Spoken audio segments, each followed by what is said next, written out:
Se assenta um pouco, por favor.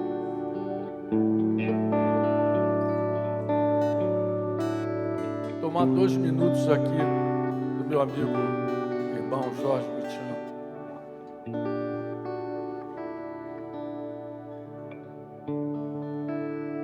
Aqui nós temos vários irmãos que são músicos, cantores. E num momento como esse você tem a oportunidade de estar só ouvindo a música, sem estar executando ela.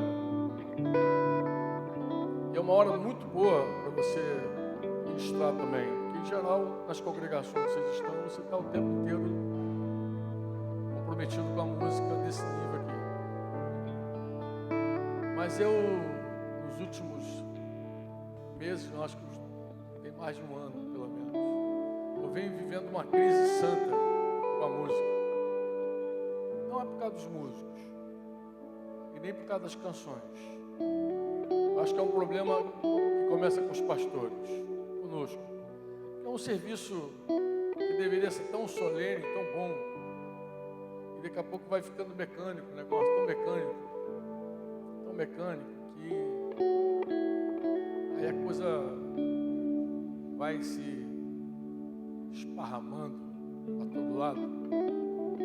E a gente não aproveita mais esse momento como ele deveria ser aproveitado. Eu sou de um tempo em que os pastores pediam para cantar 2 corinhos para esquentar a igreja. Canta 2 corinhos para esquentar. Eu achava aquilo ali um escândalo. Eles, na verdade, não tinham foco nenhum na música. Não tinha uma carga para a música. Eles achavam que o propósito da música era esquentar o povo. Esquentava o povo cantava, depois ia a palavra era um ponto alto. Nós cremos que a gente, quando se reúne, a gente quer ouvir o Senhor. Quantos vieram aqui para ouvir o Senhor? Mas eu me lembro de um texto que talvez não seja o melhor para ilustrar esse momento do nosso ajuntamento. Mas Jesus disse que o servo, ele quando está na casa do seu Senhor, ele primeiro alimenta o Senhor, depois ele come. Ele primeiro alimenta o Senhor. E eu fico pensando, o que a gente pode fazer para alimentar o Senhor, se não orações e louvores, e música? Não tem sentido nenhum ter música aqui. A gente nem precisa de música para adorar a Deus, para louvar. A gente não precisa de música nenhuma. A gente pode louvar a Deus, adorar a Deus sem música. Mas quando a gente reúne, faz música, tem lugares que tem bandeiras, danças e tal. Porque toda aquela festa, se não é justamente para engrandecer o Senhor, celebrar o Senhor, glorificar o Senhor, festejar o Senhor, fazer, se alguém chegar no nosso meio e dizer, cara, verdadeiramente Deus está nesse lugar, no meio dessa gente, porque, cara, são loucos, estão aqui fazendo uma festa. Para quem que estão fazendo toda essa festa, se não é para o Senhor, nosso Deus? Então, eu tenho aberto meu coração com alguns irmãos, desabafado com outros, conversado com alguns músicos e repensado tudo isso de verdade, porque eu acho que a gente precisa de uma outra revolução nessa área, como naqueles anos, entendeu? A crise era outra, eram os inários que era a nossa preocupação, era saber separar a música santa da profana, né? E a crise era outra, mas eu acho que hoje a gente vive de novo um esfriamento. De novo a gente vive uma coisa mecânica, uma coisa sem sentido, de verdade. Estou sendo franco contigo. Por exemplo, eu estou ali na frente, eu não gosto de ficar sendo interrompido na minha hora de louvor, não gosto, nunca gostei. Quem me conhece sabe disso. Mas aí chega um bilhete, chega um aviso, chega um negócio, mas não tem mais nenhuma reverência nessa hora. Eu não gosto de parar. Eu gosto de chegar aqui, juntar e é para orar. Eu não gosto de ser interrompido na minha oração. Por que eu vou ser interrompido na minha hora de cantar? Se você está orando toda hora que ela chega, tem um negócio aqui. Tem um negócio aqui. Vou até estender o meu pedido pessoal do apoio. A hora que eu estiver aqui louvando, não me chama. Não me interrompa.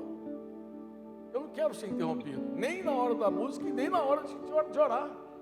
Eu não quero ser interrompido. Não vim para ser interrompido. Eu vim para ministrar ao Senhor. Então, eu sei que tem vários irmãos trabalhando de todo o coração aqui, dando o melhor para Deus. Mas se a gente não prestar atenção nesses detalhes, a coisa vai esfriando de um jeito, que um dia o cara vai chegar aqui, vai servir na câmera, servir lá fora, servir, e vai morrendo. Ele não vai estar mais ministrando a Deus.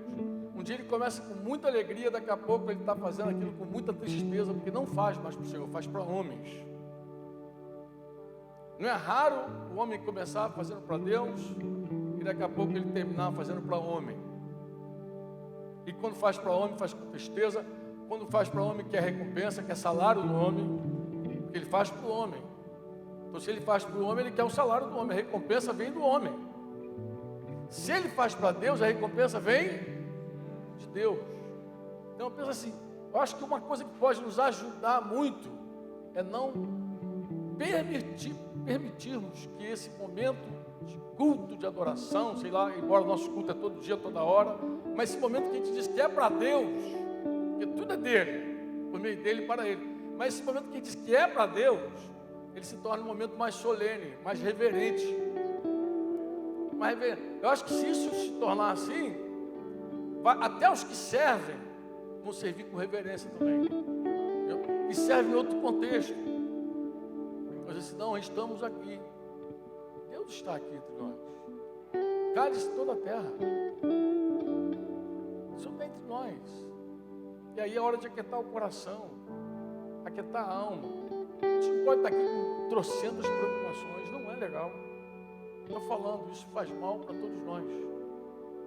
Todos nós. Em todos os lugares, aqui tem várias cidades representadas, todos os lugares tem ajuntamento, tem reunião de igreja. Todo lugar a gente se reúne. Todo canto a gente faz reuniões, amado. A gente faz. Faz ou não faz? Mas eu estou vendo a carinha de vocês fazendo assim, ó, é que vocês estão entendendo a minha linguagem. Tem muita gente pensando a mesma coisa que eu, que está ficando frio, que está ficando sem sentido, que está ficando mecânico. Eu não acho que vai ser hoje a nossa revolução, oxalá fosse.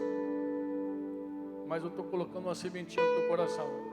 Eu gostaria muito, muito, muito que nós repensássemos tudo isso e não deixássemos, não permitíssemos que a coisa fosse ficando fria, mecânica, sem sentido.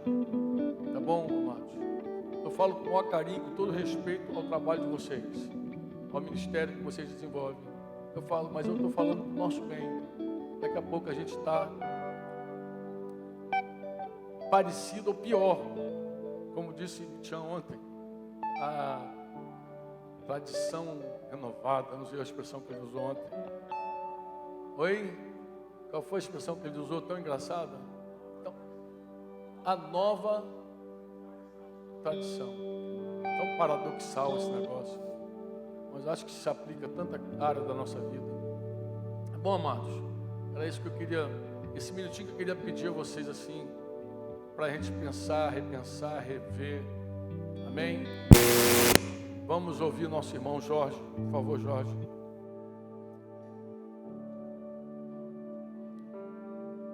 Eu tenho aqui um monte de avisos aqui no bolso aqui, que daqui a pouco eu vou dar os avisos. Espero dar na hora certa.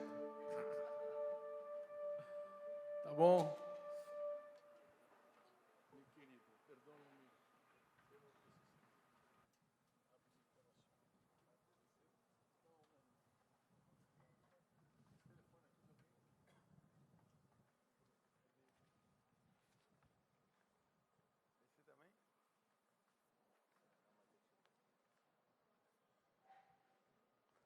Bom dia.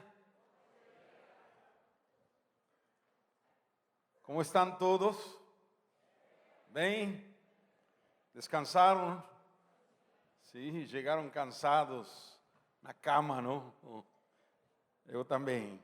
Mas hoje estamos já renovados. Amém? Para um novo dia bastante intenso. Louvado seja o Senhor.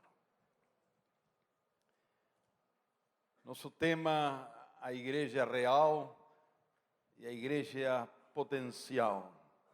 Ontem estivemos vendo na palavra esta visão de uma igreja real que tem que projetar-se para que a igreja potencial se torne igreja real. Hoje vamos continuar com nosso tema e vamos ver a segunda parte, a igreja que age como Deus quer. Ao longo dos séculos, a igreja de todos os tempos sempre encontrou nos primeiros capítulos de Atos uma grande inspiração daquela primeira igreja em Jerusalém. E cada vez que a igreja voltou para aquelas primeiras páginas de Atos, capítulo 2, 3, 4, 5, encontrou aí uma fonte grande de inspiração e de exemplo para aprender e corrigir algumas coisas que ao longo dos séculos a igreja perdeu ou se desviou. Assim nós vamos a considerar, em primeiro lugar, o exemplo da igreja de Jerusalém. Lá temos a primeira expressão da igreja, nos primeiros capítulos de Atos, e tem muito para nós ensinar e nós para aprender de lá.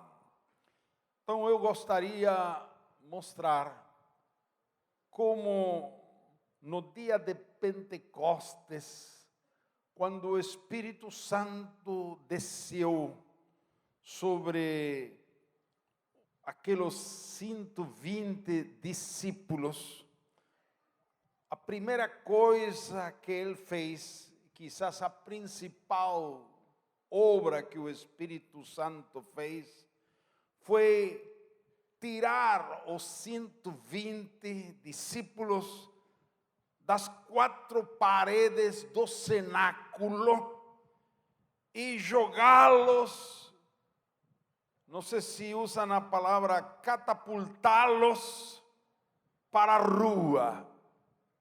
E assim foi que aconteceu. Veio o Espírito e eles estavam no cenáculo, naquele aposento, dentro de 4 paredes, mas o Espírito tirou a eles desse lugar e colocou a eles na rua perante de milhares de pessoas que ainda não conheciam ao Senhor. E cada vez que o Espírito Santo visita a igreja, produzindo um verdadeiro e genuíno avivamento, sempre o resultado será o mesmo. A igreja lançado ou colocado fora. Vamos abrir então nossas Bíblias para comprovar e ver estes fatos. Atos capítulo 1, versículo 15, ou versículo 13. Atos 1, 13. Quando ali entraram, subiram para o cenáculo, onde se reuniam Pedro, João, Tiago, André, Filipe, Tomé, Bartolomeu, Mateus, Tiago, filho de Alfeu, Simão, o Celote, e Judas, filho de Tiago. Todos estes perseveravam unânimes em oração com as mulheres, com Maria, mãe de Jesus, e com os irmãos dele. Naqueles dias levantou-se Pedro no meio dos irmãos. Ora, compunha-se a assembleia de umas 120 pessoas e diz. Aí vemos aqueles 120 discípulos reunidos no cenáculo. E ali eles perseveraram em oração, em comunhão, como Jesus ordenou a eles, em unidade, durante 10 dias.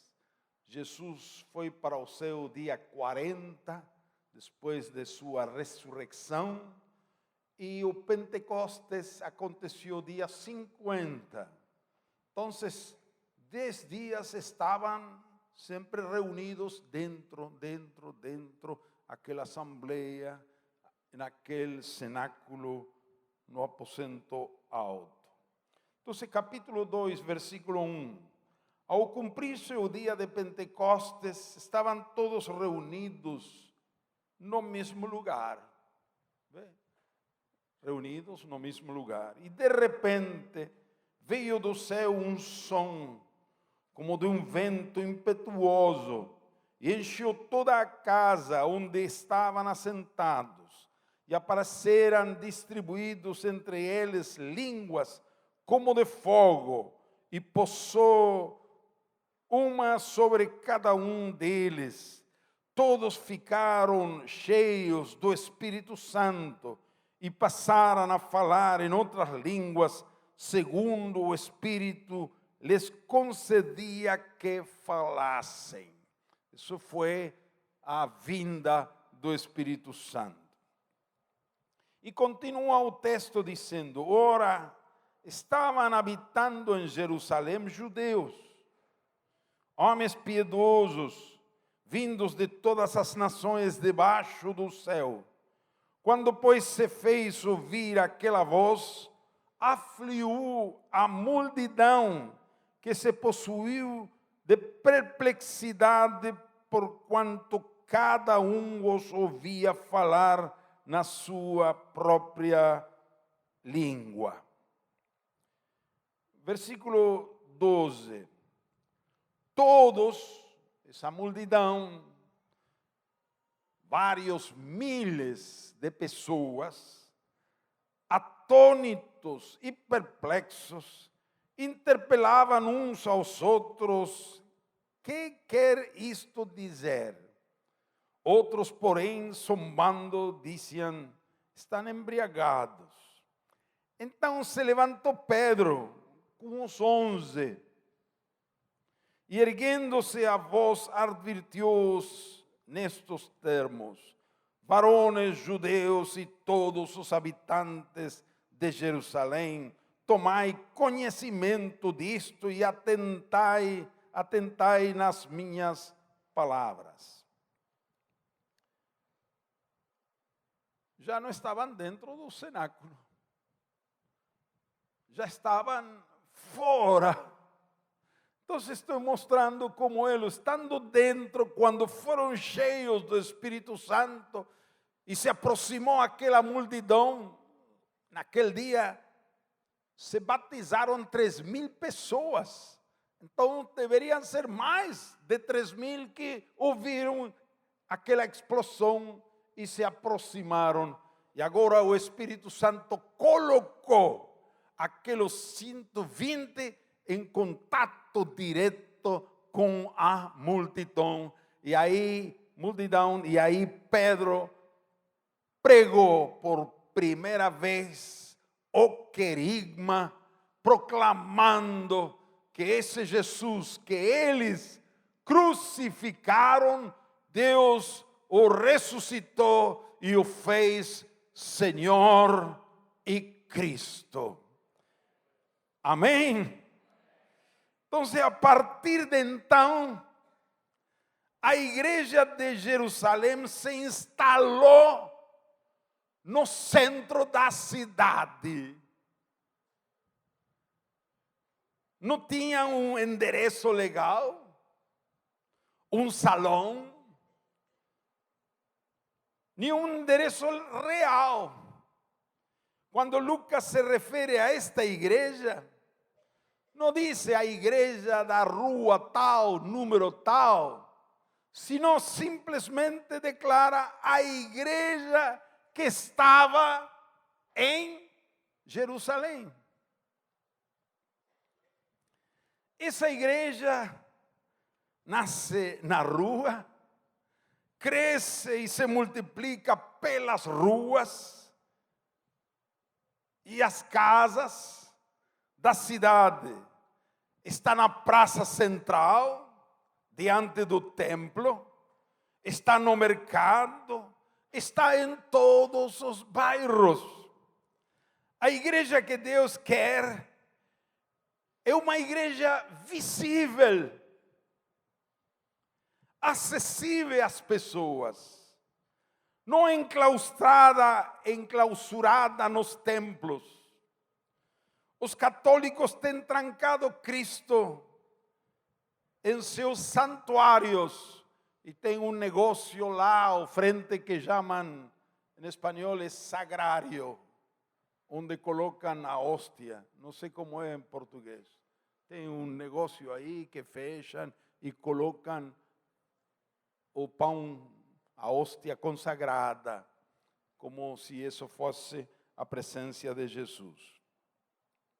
E os evangélicos têm trancado a presença de Cristo em seus lugares de culto, com lindas músicas, maravilhoso tempo de louvor, adoração, músicos como aqui de primeira qualidade, com vozes extraordinárias, a presença do Senhor maravilhoso, e nós todos curtimos e louvamos e adoramos essa presença do Senhor. Mas que bom seria que toda esta reunião fosse no centro do Rio, na praça central, com a mesma música, os mesmos músicos e ainda mais. Aí onde todos podem, a igreja se torna visível, acessível por todas as pessoas. Nós usamos essa expressão de Jesus, onde há 2 ou 3 reunidos em meu nome, ali estou no meio deles. Mas geralmente citamos essa declaração de Cristo quando estamos dentro de uma sala de reuniões. Mas Jesus não falou que seria a sua presença dentro de uma sala de reuniões, sino donde há. Pode ser no shopping, na praia, no centro, na rua, no bairro, onde há 2 ou 3, aí estou eu, em meio deles. Amém? Então nós temos que liberar este Cristo que está entre nós, esta presença maravilhosa, Cristo real, está entre nós, para estar em um lugar acessível para os doentes, para os endemoniados, para os perdidos, para os desviados, para os pecadores, por aqueles que choram, que aqueles que sofrem. E Jesus se torna assim, através de uma igreja que está fora, acessível para todos os carentes. Onde foram batizados os 3.000 que se converteram naquele dia? Imagino que foi em um lugar público.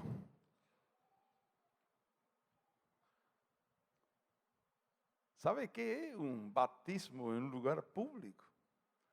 É maravilhoso, visível, acessível para todos. Onde aconteciam os milagres, os prodígios, os sinais aconteciam nas ruas. O paralítico foi curado por Pedro e João na porta do templo de Jerusalém. às 3 horas da tarde. Lucas diz: e todo o povo ouviu andar e louvar a Deus. Amém? Tal foi o impacto disso, que com a cura desse paralítico, milhares se dispuseram a ouvir a mensagem de Pedro. E embora ele e João foram parar na cárcere, não há problema, que privilégio ir à cárcere por causa de Jesus. 5.000 homens se converteram nesse dia, porque estavam lá. O milagre aconteceu lá. Amém? A Bíblia diz que os sinais são para os incrédulos, não para os crentes. Nós já cremos, não precisamos sinais. Nós estamos orando sempre por os mesmos enfermos, os irmãos, as irmãs. Mas Jesus não fazia isso. Ele orava, curava as multidões fora. A igreja que Deus quer é aquela que se move nos dons do Espírito, mas principalmente perante dos incrédulos e para os incrédulos.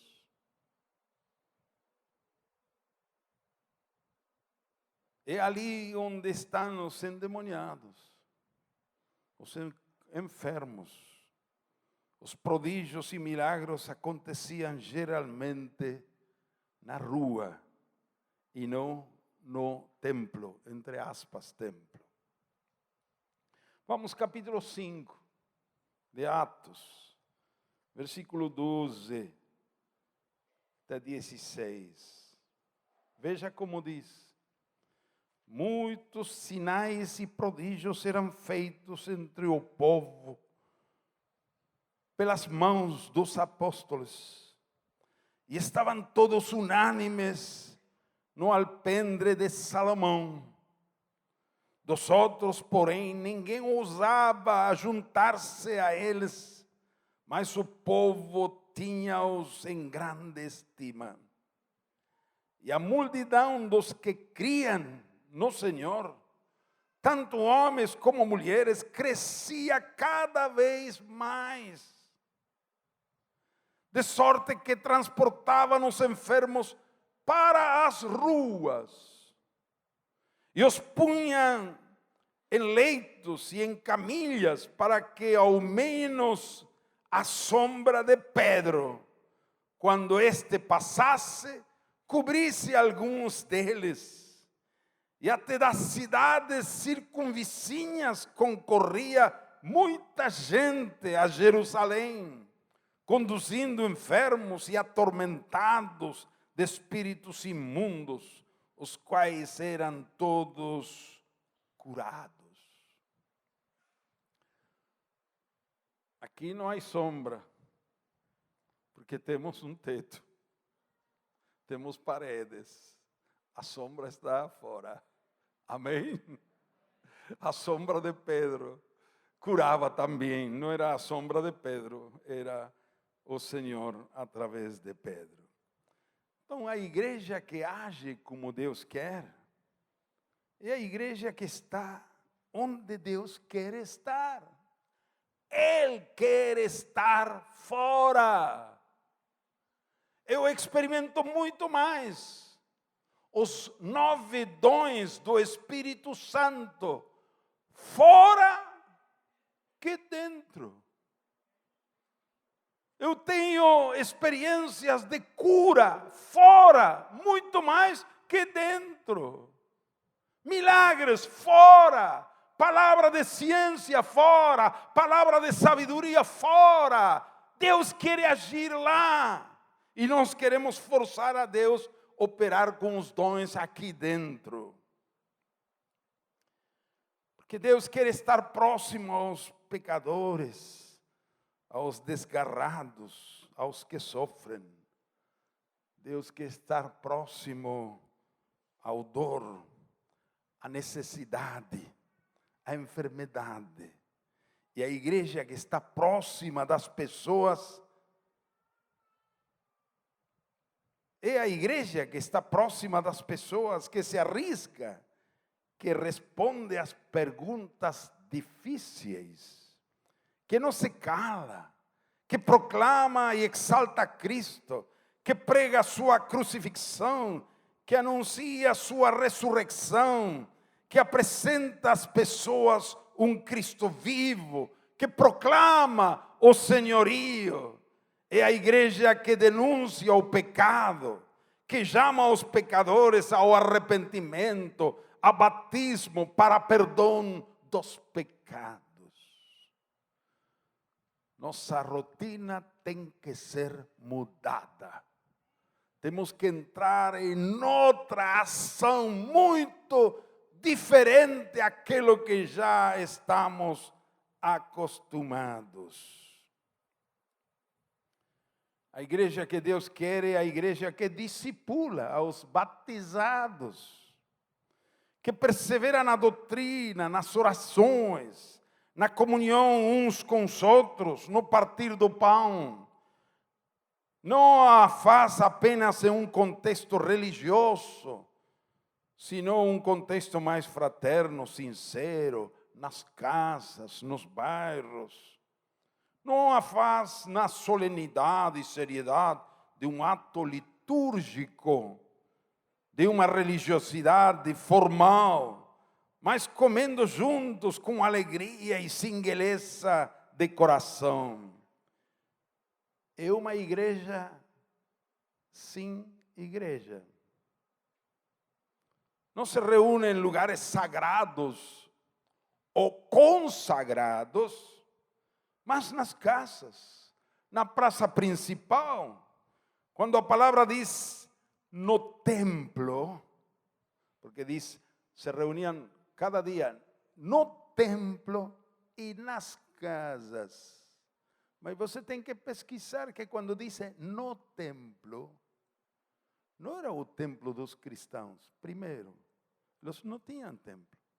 Se refere ao templo de Jerusalém, o templo dos judeus. E quando diz no templo, não é dentro do templo, porque dentro do templo só podiam entrar os sacerdotes, não o povão. Era proibido para eles entrar. Mas quando diz no templo, está referindo às portas do templo. O templo era como dizer hoje a praça principal, o centro da cidade, o centro da atividade. Aí estava cada dia a igreja de Jerusalém. E também nas casas, em todos os cantos da cidade. A igreja que Deus quer é uma igreja que não tem medo, não está escondida. Tem valor, coragem, ousadia para anunciar o evangelho a quem quer que seja. Não acomoda a sua mensagem para agradar ou para não escandalizar o mundo. Sabe bem que pregar em Jerusalém que Jesus de Nazaré é o Messias significa colocar a vida em risco. Mas nada lhe importa. Os discípulos estão dispostos a serem encarcerados, açoitados e ainda a morrer, mas decididos a seguir anunciando que Jesus Cristo é o Senhor. Amém? Você foi preso alguma vez por pregar a Cristo? Eu fui preso 2 vezes por pregar a Cristo no centro da cidade. era moço, era jovem, e nós gostávamos pregar no próprio centro da cidade. Vem a polícia, aí na rua, aqueles que conhecem Buenos Aires, Florida e Corrientes, e nós pregando na esquina, pregando aí para... Vem a polícia e diz: vocês não podem pregar aqui, tem que andar, não é para parar. E a multidão assim se aproximava. Então nós desenhamos um jeito. Como naquele tempo não havia tanta insegurança nas ruas, verão, todo mundo estava na rua, no centro, andando. E nós começamos a caminhar por Avenida Corrientes, veredas largas, e todo mundo caminhando conosco. E caminhando à mesma velocidade, por 4 quadras, pregamos a palavra com a mesma congregação caminhando. E quando chegamos à esquina do obelisco, aí paramos. E a multidão que via chegando, desbordou da calçada, dizem, vereda. Calçada. E começou a invadir a rua onde passavam carros. E aí vários centos de pessoas, e nós pregando aí. E a polícia vem. Tem que circular. Mas o povo quer ouvir. Muito bem, você venha comigo. E você também. Fomos 2 para a comissaria. A polícia, a delegacia. Ou nós já nos sentíamos apóstolos.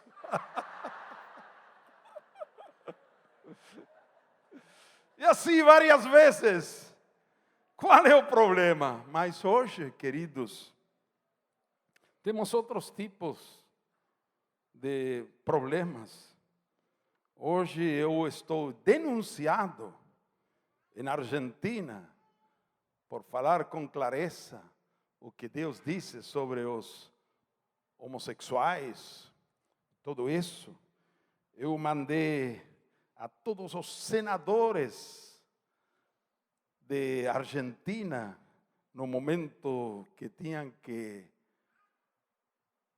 dar seu voto para aprovação de matrimônio homossexual, eu escrevi uma nota bem feita e mandei a todos os senadores, chamando eles à reflexão.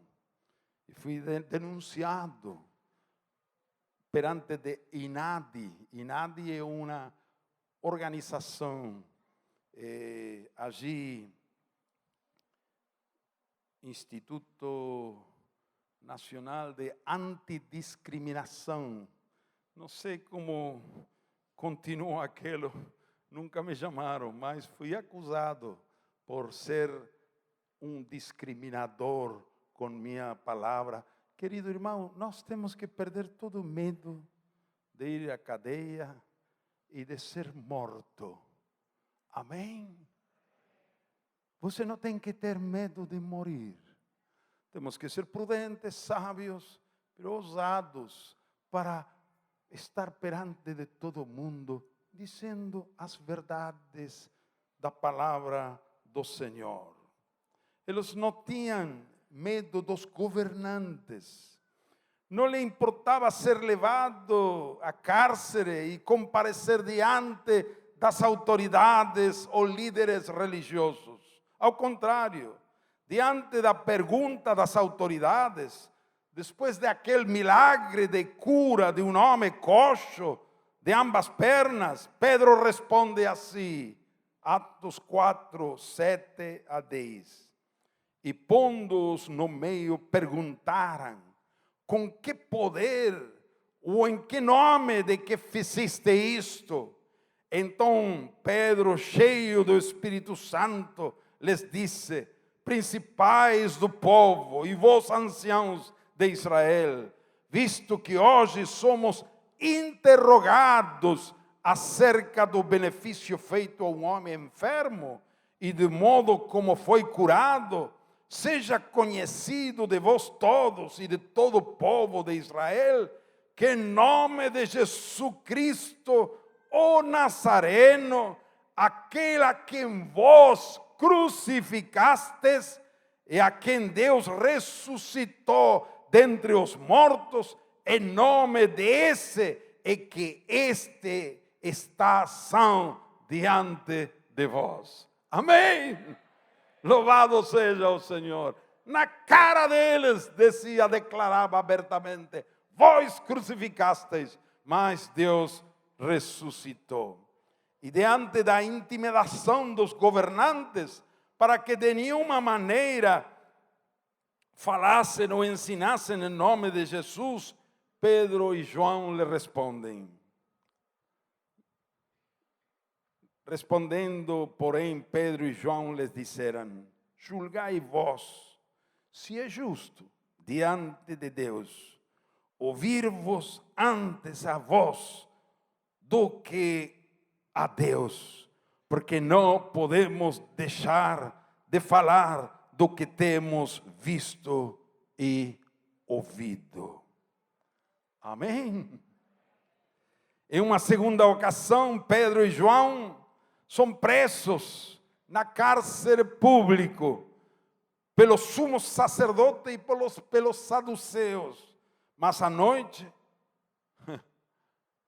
um anjo do Senhor abre as portas da prisão, tirando-os de lá e dizendo: vai para casa para dormir e descansar. Assim foi? Não, não foi. Como foi? Ide e apresentai-vos no templo e dizei ao povo todas as palavras desta vida. Amém.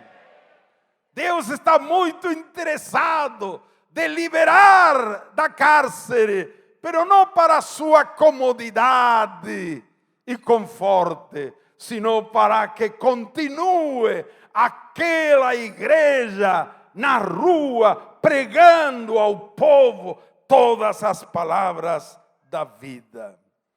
É muito evidente que Deus não quer que a igreja esteja trancada, presa. O anjo libera os apóstolos para que continuem anunciando nas ruas a mensagem da salvação. Presos novamente interrogados e açoitados, desta vez, são ameaçados para não pregarem mais. Porém, eles saem alegres da presença do sinédrio, por haver sido dignos de padecer por causa do nome. E o excelente verso 42 do capítulo 5 de Atos diz: e todos os dias. Quantos dias? Essa igreja que age como Deus quer. Todos os dias no templo, isto é, na praça central, todos os dias. E nas casas, não cessavam de ensinar e de anunciar a Jesus Cristo. Amém. Eu sei, hoje o mundo mudou, a situação é diferente. Como hoje temos que agir fora, Deus vai dirigir. Temos o Espírito Santo. Não temos que tirar uma fotocópia dos primeiros capítulos de Atos para repetir, porque o esquema nosso é um contexto diferente. Hoje, para mais uma coisa, é permanente, não pode mudar. Deus quer uma igreja fora. Amém? Como? Deus vai dirigir, mas não uma igreja trancada dentro. Amém. Agora, qual foi a inspiração da igreja primeira de Jerusalém? Em que se inspiraram eles para agir deste modo? Eu creio que os 12, como eram discípulos de Jesus, eles se inspiraram no exemplo de Jesus. Eles andaram com Jesus 3 anos e pouco, e eles continuaram na mesma modalidade. Como agia Jesus? Então, vamos passar à segunda parte, o exemplo do ministério terreno de Jesus. Devemos ler, estudar e inspirar-nos no exemplo do ministério de Cristo. Enquanto esteve na terra, como modelo da missão da igreja no mundo.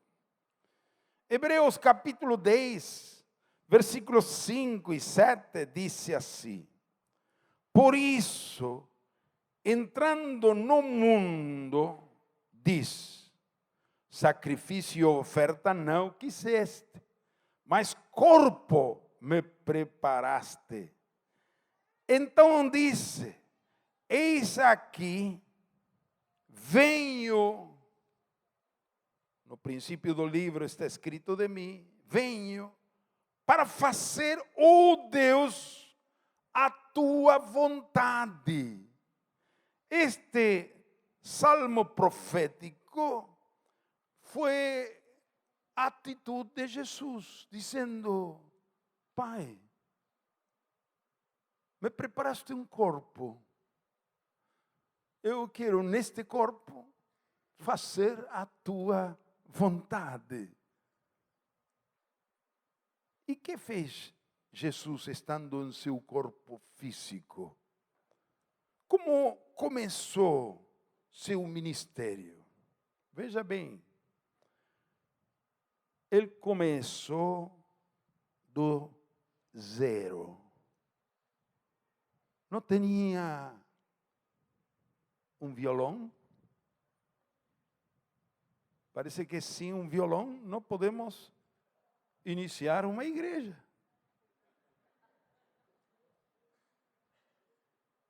Não tinha congregação, não tinha um salão. Nós pensamos, para iniciar uma obra precisamos comprar um terreno, construir uma sala, botar um púlpito, conseguir cadeiras, algum músico, nosso esquema. Mas Jesus não considerou nada disso, era essencial. Ele iniciou de zero. Não tinha um só discípulo. E como começou? Vamos ler. Mateus 4:17. Depois que João Batista foi encarcerado, Jesus saiu, onde? Às ruas, às praças, para encontrar-se com as pessoas, dizendo, arrependei-vos, pois é chegado o reino dos céus. Ele se aproximava das pessoas, e ao fazê-lo, as aproximava do reino de Deus. Mateus 4:18, 19, diz Jesus andando junto ao mar da Galileia, viu a 2 irmãos, Simão, chamado Pedro, e André, seu irmão, e disse-lhe, vinde após mim, e vos farei pescadores de homens. Ele foi para a praia dos pescadores, e pescou 2. E continuou na praia. Disse, e adiantando-se dali, viu outros 2 irmãos e chamou. Amém? Muito simples. Relacionamentos pessoais. Pode ser na praia, pode ser em uma casa, Pode ser uma loja, onde for, na fábrica, no campo, na cidade. Isso é o capital mais importante que você tem para iniciar uma obra. É seu corpo. Pero um corpo fora, andando. Amém? Um corpo aproximando. Você tem muitos dons, muita luz, muita palavra. Qualquer aqui pode tornar-se um evangelizador, um pregador, um discipulador. Já tem ouvido tanto. E se inicia o trabalho aproximando-se às pessoas. E versículo 23, estamos Mateus 4. E percorria Jesus toda a Galileia, ensinando e pregando e curando. Isso que nós temos, podemos fazer. Mas não pare de percorrer, continua caminhando, ensinando, pregando, curando. Coloca tuas mãos sobre os doentes e cura eles. Em nome de Jesus. Você virá milagres. Amém. Não só cura, ensina. A vida que? Não só ensina, prega. O querigma, o que Jesus fazia, nós já temos. Mateus 5. Versículo 1, 2. E Jesus, vendo a multidão, subiu ao monte e, abrindo a sua boca, os ensinava.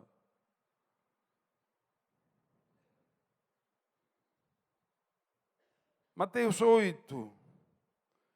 E descendo ele do monte, seguiu uma grande multidão, e eis que veio um leproso. Jesus, estendendo a mão, tocou e logo ficou purificado da lepra. Mateus 8, 5. Ao centurião que lhe rogou por seu criado paralítico, Jesus disse: eu irei e lhe darei saúde. Mas o centurião respondeu: Senhor, não sou digno de que entre debaixo de meu telhado, mas diz somente uma palavra e meu criado há de sarar. Onde estava Jesus? Na rua, próximo daqueles pais que sofrem por seus filhos. Amém? E você conhece muitos pais que estão chorando por seus filhos. E não sabem o que fazer. E aqui Jesus curou ao criado que sofria por uma enfermidade.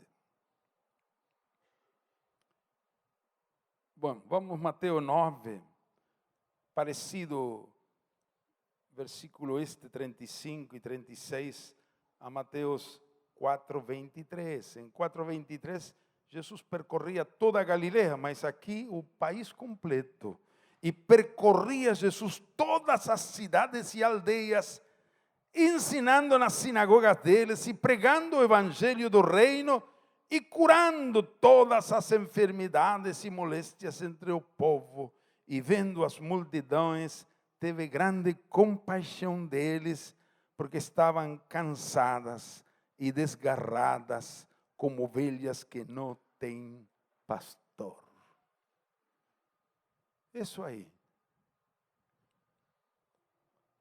E se seguirmos lendo os 4 evangelhos, veremos Jesus sempre tomando a iniciativa de aproximar-se das pessoas, mesclar-se com os pecadores, colocar-se onde estava a necessidade, ministrar-lhe com palavras e com milagres.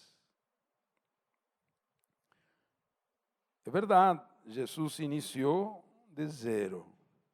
Então, no início, 100% de seu tempo foi para fora, para a evangelização. Na medida que se convertiam alguns e se tornavam discípulos, agora Jesus tinha que fazer as duas coisas: discipular, formar a vida de seus discípulos, formar a eles como obreiros, e a sua vez continuar evangelizando.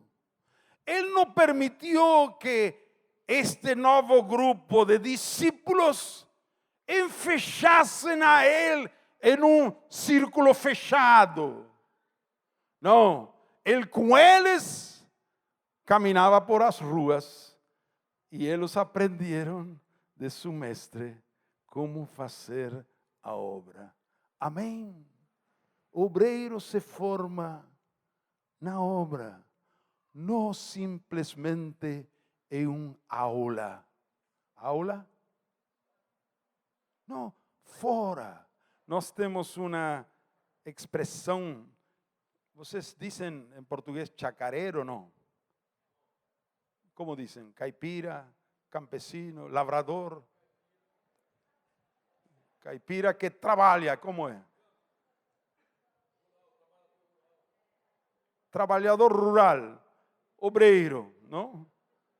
Se forma no campo, trabalhando, perto de outro trabalhador, já mais experiente, mais experiente, ao lado, assim se vai formando. Amém? Precisamos um pouco de aula? Não muito. A formação principal é fora. Aí, trabalhando ao lado de obreiros mais experientes. Louvado seja o Senhor. O que deve a igreja fazer hoje? Seguir o exemplo de Jesus. Consagrar-se para fazer a vontade de Deus. Qual é essa vontade? Estar próximo das pessoas, próxima dos que sofrem, próxima dos perdidos, próxima dos desgarrados, próxima dos enfermos. E assim, o peso de Jesus era e ainda é por obreiros. Ao ver a multidão como ovelhas sem pastor, ele disse a seus discípulos: a seara é realmente grande, mas poucos os ceifeiros. Rogai, pois, ao Senhor da seara que mande ceifeiros para a sua seara.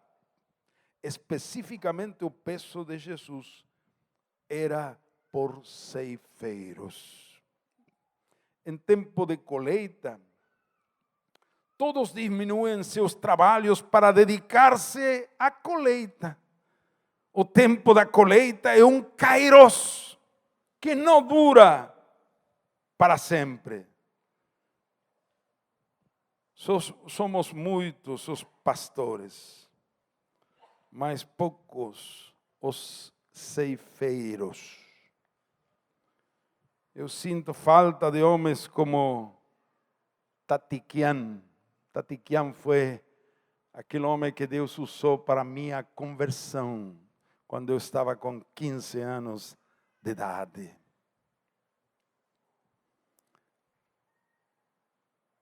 Ele não perdia a oportunidade. Ele pregava em armênio, era armênio. E seu sobrinho,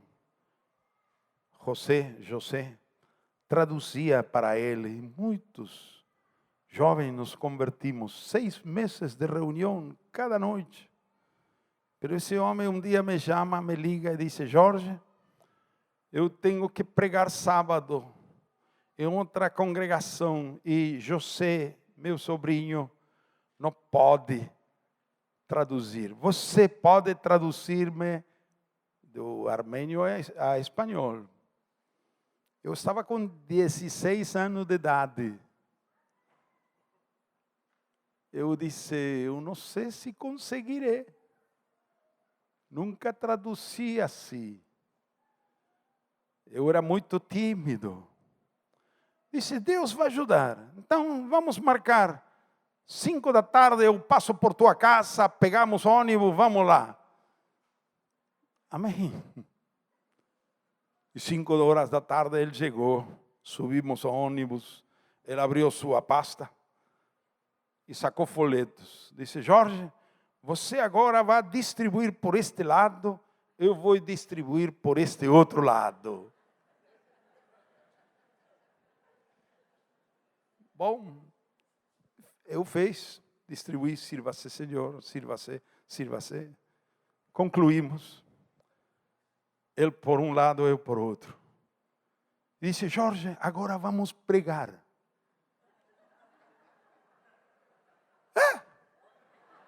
No ônibus. Isso significa que ele vai pregar no ônibus em armênio. Esse não é problema, mas eu tenho que traduzir a ele. Eu disse a ele, não, já distribuímos folhetos.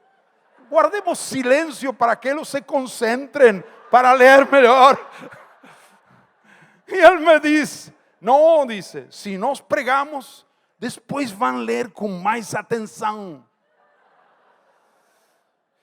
Eu disse para ele, mas o viagem não é longo, são só 10 minutos, temos que descer. Não há problema, pregamos 5 minutos. Eu estava procurando outro argumento para convencer a ele e parar a ele. Não consegui. Ele foi para a frente de ônibus e começou. Sireli para Gamner. Todo mundo calou. Claro, no ônibus há barulho, não? Então você tem que levantar a voz. Eu tive que colocar-me ao lado dele e dizer, queridos amigos, e teve que levantar a voz. Himamenko Jamportenk. Agora nós estamos viajando. Pais Urish Jamportutiun Magá. Mas há outra viagem mais importante.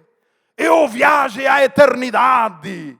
E se você morre esta noite, onde vai tua alma? Ao inferno ou ao céu?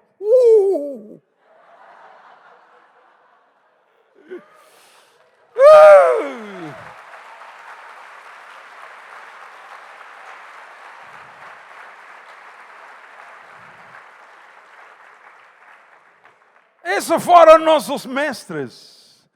Nos empurraram assim para... lançaram para fora.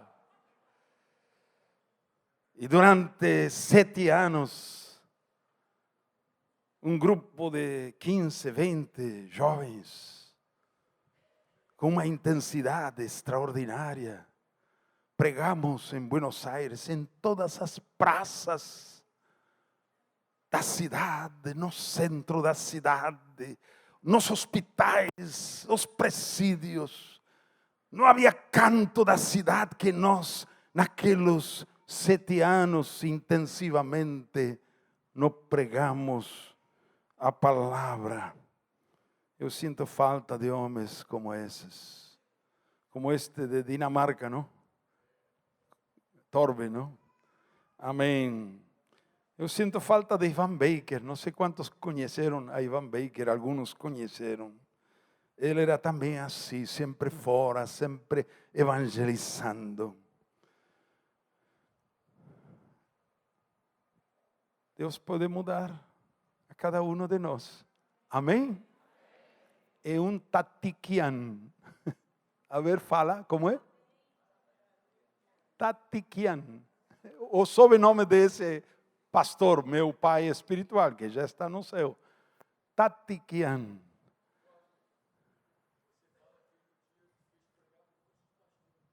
Assim. Falou isso. Esse homem é tremendo. Um dia estávamos indo com muitos ônibus para um encontro de pastores no interior de Argentina, lá em embalse, ¿no? Era organizado por Visión Mundial, ¿no? Un encuentro de pastores de todas las denominaciones. Y él fue también, y su sobrino estaba también. Entonces ellos subieron a un ómnibus lotado con 40, 50 pastores. Y él dice a su sobrino: vamos, José, vamos pregar.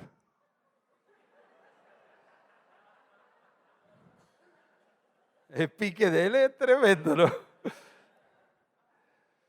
Mas disse sobrinho: mas são todos pastores. Como estamos indo para um encontro de pastores, você vai pregar aqui? Disse: o passaporte para entrar ao céu não é ser pastor. Quantos destes pastores não têm nascido de novo? Só Deus sabe. Se houver eu tenho que pregar. Misericórdia.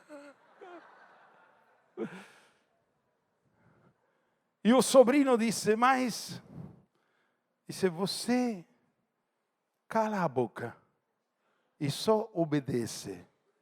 Teu trabalho é traduzir, não conduzir. Traduzir. E ele foi para a frente e pregou. E o sobrinho teve que traduzir, pregando a salvação aos pastores que estavam indo a um retiro.